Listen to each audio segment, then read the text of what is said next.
तर सूरजला विचारतायत की तू पहिला व्हिडिओ कुठे बनवलास, आणि सूरजची ही गोष्ट त्या सर्वांना इतकी आवडली की ते सूरजच्या गळ्याचा किस देखील घेतात. चला तर बघूयात नेमकं काय घडलेलं आहे. तर इकडे हे सगळेजण बसलेले असतात आणि पॅडी विचारतो की तू पहिला व्हिडिओ कुठे बनवलास, म्हणजे तुला कसं समजलं की व्हिडिओ बनवायचा आहे.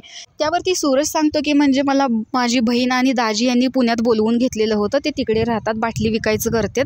त्यांना मग दिवसाला 400-500 मिळायचे, मग ते त्याच्यावरती खर्च करायचे. मग तोपर्यंत मी घरात असायचो, माझं भाची असायची, आणि त्यांनी मला सांगितलं की मामा हे बघ कशी व्हिडिओ बनवते.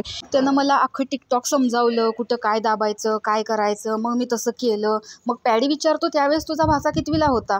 तर सूरज सांगतो मोठा. अरे तसं नाही, मोठा आत्ता असेल तो अरबाज एवढा, पण कितवीला होता, 4थी 5वी. तर तो सांगतो की 5वीला होता. मग त्यावेळेस त्याला इतकं कळायचं असं पॅडीने विचारलं. हां, अख्खं कळायचं त्याला. मग सूरज सांगतो मग मी तो पहिला व्हिडिओ बनवला, आणि त्यावेळेस माझ्या बोबड्या आवाजात व्हिडिओ लय फेमस व्हायचे.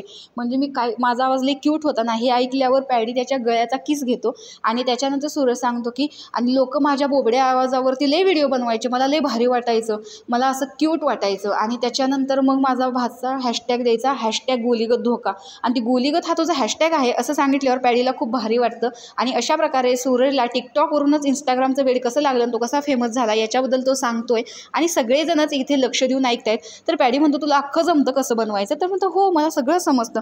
तर सूरज या गोष्टीमध्ये खूपच तरबेज आहे. तर तुम्हाला सूरजचे व्हिडिओ बघायला आवडतात का हे कमेंट बॉक्समध्ये नक्की सांगा. अशाच व्हिडिओसाठी आपल्या चॅनलला सबस्क्राईब करा. बाय.